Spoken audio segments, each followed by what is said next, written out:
자, 리포트 보셨습니다만 영국의 한 일간지가 북한 주민들 가운데 미국 영화를 시청하고 복제했다는 이유로 이게 혐의입니다, 혐의. 공개 재판을 받는 영상을 방금 보여드렸습니다. 예, 이 한 주간의 뜨거웠던 북한 이슈들 짚어보겠습니다. 전문가 두 분 모셨습니다. 문성묵 한국전략 문제연구소 연구위원 그리고 홍현익 세종연구소 수석연구위원 두 분 모셨습니다. 안녕하세요. 안녕하세요. 안녕하십니까. 안녕하세요. 목사님, 하여튼 또 배가 또 전복이 돼가지고 저희가 앞부분에 많이 이제 말씀을 드렸는데 이제 그 얘기는 나중에 또 하기로 하고 이제 북한 얘기 좀 해보겠습니다. 지금 조금 전에 리포트가 참 희한하게 느껴집니다. 아니 뭐 미국 영화 봤다고 그게 죄가 되나 보죠? 북한에서는? 죄죠. 엄한 죄죠. 특히 그 미국에서 작년에 그 소니 영화사에서 인터뷰란 영화도 제작했는데 그 내용이 김정은이가 거의 비슷하게 생긴 사람이 나와서 막 그 황당한 짓들을 하다가 결국 부하한테 살해당하는 그런 내용도 있거든요. 물론 그 영화 때문이 아니라 자본주의의 그 어떤 나쁜 풍조가 들어온다. 그러니까 풍기문란인데 이분들 보니까 단순히 시청했으면 이렇게까지는 안 당했을 수도 있는데 근데 뭐 경우에 따라서 시범 케이스에 걸리면 단순 시청도 엄한 벌에 처하지만 이분들은 이제 복제까지 했단 말이죠. 복제하는 건 이건 팔아먹으려고 그러고 이제 그러니까 이건 죄가 더 엄하죠. 자기 혼자 그냥 이렇게 봤다 그러면은 조금 약할 텐데. 홍 박사님, 그러면 이 복제까지 했다는 거는 그 북한 주민들 사이에서 상당히 많이 이런 것들이 돌고 있고 본다는 얘기 아닙니까? 그럼요. 우리 저 드라마 하면은 중국에서 대량으로 복제해가지고 이 북중 교육을 통해 가지고 이게 장바구니 이렇게 보따리로 통해서 해가지고 북한의 장마당에서 파는데 꽤 비싼 가격으로 이제 팔리고 대학생들이 이를테면 가방 속에 이렇게 DVD 같은 걸 하는데 장군님의 일생 뭐 이렇게 가는데 틀어보면 무슨 대장금이 나온다든지 우리 한국 드라마가 나온다든지 한국의 노래가 나온다든지 이랬기 때문에 북한 당국으로서는 지금 남북 간의 경제 격차가 심해지고 남한이 잘 살고 있는 게 주민들에게 알려지면 자기 무너지는 거잖아요. 그러니까 그 체제를 유지하기 위해서 그냥 마지막 발악을 한다. 이렇게 봐야 되는 거죠. 그리고 한 가지 또 인상적인 것이 북한에도 이 신뢰 법정이라는 게 있지 않겠습니까? 그런데 공개 재판을 한다는 거예요. 저렇게 운동장에서 사람들을 모아놓고 하는 재판. 이거 어떤 의미가 있는 거예요? 그러니까 이걸 이제 일벌백계 그 시범 케이스를 보여주면서 너희들도 보는 거 다 아는데 사실은 우리도 보거든? 뭐 그런 거죠.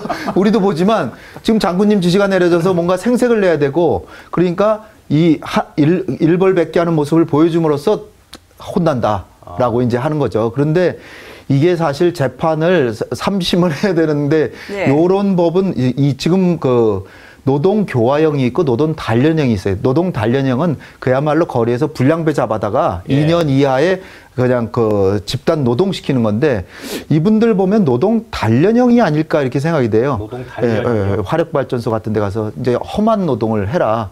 이렇게 하는데 문제는 뭐냐면 법적 절차가 별로 없이 그냥 그 집단주의적으로 대중들을 모아놓고 이 사람들에 대한 인권은 어디로 간 데 없고 그냥 이 사람들을 이용해서 그 주민들에게 경고를 하고 이 사람들은 노동이 부족하니까 공짜로 갖다 노동시키는 그러니까 그 인권의 완전 사각지대죠. 이 사법제도가 잘 돼 있어야 체포를 한다거나 구금하거나 뭐 징역을 보내고 뭐 처형한다든지 이런 게 모든 게 재판 절차에 엄격히 하고 변호사를 통해서 해야 되는데 그게 아니라 인민재판을 통해서 네가 네 죄를 알렸다. 그리고 뭐 부인해 봤자서 부인하면 죄가 더 엄해지니까 할 수 없이 인정하는 수밖에 없는 그런 아주 그 인권의 사각지대라는 걸 보여주는 겁니다. 문 의원님, 되게 아이러니한 상황은 김정은은 다 볼 거 아닙니까? 뭐 볼 뿐만 아니라 뭐 미국의 농구 선수 로드먼드 초청해서 그러니까요. 그리고 또 뭐 모란봉악단이라는 걸 만들어서 그것을 미국 노래 틀어주고 미국 문화 또 보여주고 그런 건데 자기가 하면 뭐 로맨스고 남이 하면 뭐 무슨 뭐 불륜이고 뭐 이런 식의 얘기가 있듯이 역시 이제 홍 박사님 말씀하셨듯이 북한 내부에서 가장 중요한 것은 김정은 1인 중심의 우상화, 체제 유지, 정권을 이 무너지지 않도록 하는 예. 것이 가장 우선인데 그 첫 번째 조치가 외부의 정보, 외부의 문화 이런 것들이 들어오는 것을 차단하고 그런 것으로 북한 주민들의 눈과 귀가 오염되는 것을 방지하는 것이 가장 급선무고 그러다 보니까 좀 무리한 조치를 취하는데 지금 보니까 저게 2013년에 있었던 일이더라고요. 약 한 2년 전 네. 얘기인데 그렇다면 그건 김정은이가 집권한 지 한 1년여 지난 시점이거든요. 예. 김정은이가 집권하고 달라진 부분이 그런 부분을 이 통제를 강화했다는 거예요. 예. 국경 통제를 강화해서 국경 수비를 강화하고 그렇게 해서 사실 탈북 인원이 현저히 감소하는 조치가 이루어지고 처벌을 강화하고 그리고 마찬가지 이런 그 주민들의 외국 영상물 특히 우리 대한민국의 영상물 보는 것을 철저히 차단하고 이번에 확성기에 대해서 북한이 보여주는 그 반응도 사실 그 연장선으로 보면 되는 예. 것이거든요.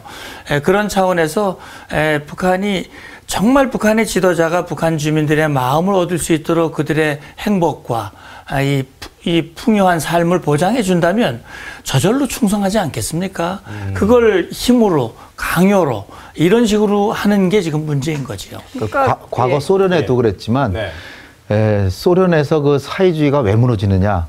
결국은 사회주의라는 게 자본주의의 무슨 어떤 뭐 소위 착취라고 하는 거 그런 현상이 일부 있기 때문에 그런 뭐 평등을 위주로 해서 사회를 만들었는데 결국은 50년대 60년대 가면서 당 간부들 사는 집에는 뒷문이 있어가지고 명절 때마다 그냥 서양 제품 막 그런 걸 막 대량으로 갖다 막 배달하고 네. 당 간부 자제들은 모스크바 대학 가는데 공부 못해도 가고 이런 특권이 존재한다는 것을 일반 사람들이 알게 되면서 그렇다면 우리가 왜 혁명을 했냐? 그래서 이제 무너지는 거거든요. 그러니까 여기 북한도 아까 말씀드렸듯이 재판하는 사람도 보고 있거든요. 예. 평양에서 힙합 가정교사가 생겼다는 겁니다. 그러니까 힙합 가정교사요? 힙합 가정. 그러니까 평양의 그 상류층 사람, 북한의 상류층 사람들도 다 이렇게 자본주의에 이렇게 조금씩 젖어들고 있는데 마치 전혀 상류층은 안 하는 것처럼 재판하는 사람은 안 보는 것처럼 하고 하는데 북한 주민들이 재판하는 사람도 보고 있다. 이러면 가만히 있을 수가 없는 거죠. 그러니까 북한 사회가 지금 멀쩡해 보이지만 서서히 균열이 가고 무너져 가고 있다는 게 저런 데서 나오는 겁니다. 그러면 이 예. 김정은이 이 모란봉악단 단원들이 팝송을 부르고 이런 이 즐기는 이 영상들을 공개를 하지 않았습니까? 네. 그거는 누구 보라고 그렇게 공연을 하는 거예요? 그러니까 젊은 지도자가 나왔으니까 나는 조금 약간 개방을 좀 해주겠다라고 했다가 평가를 해보니까 이거 너무 빠르다.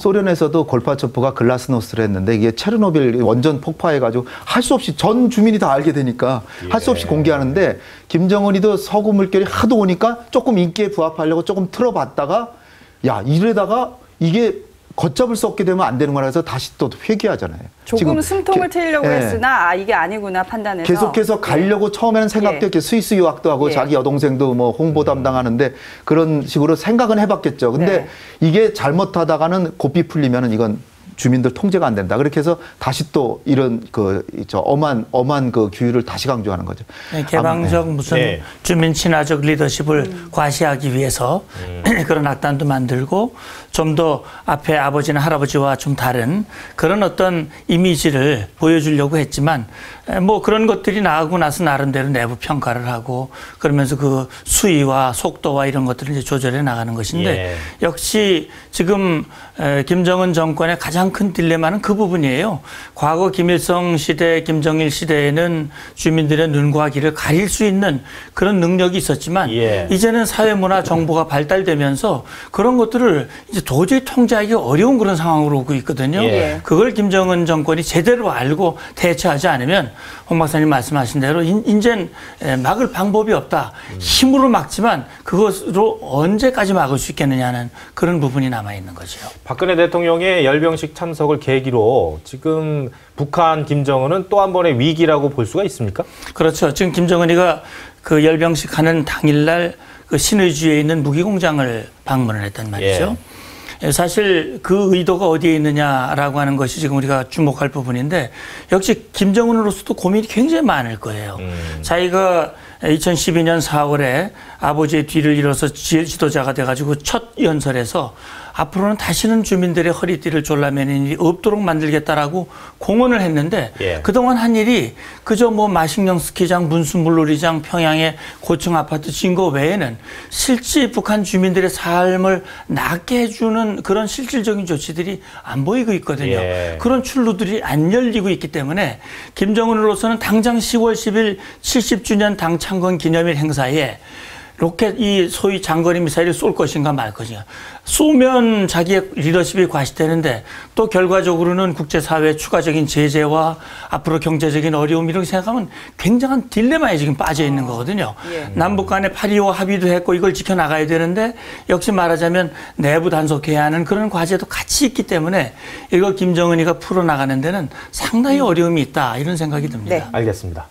자, 문성묵 한국국가전략연구원 통일전략센터장, 홍현익 세종연구소 수석연구위원 함께했습니다. 고맙습니다. 감사합니다. 감사합니다.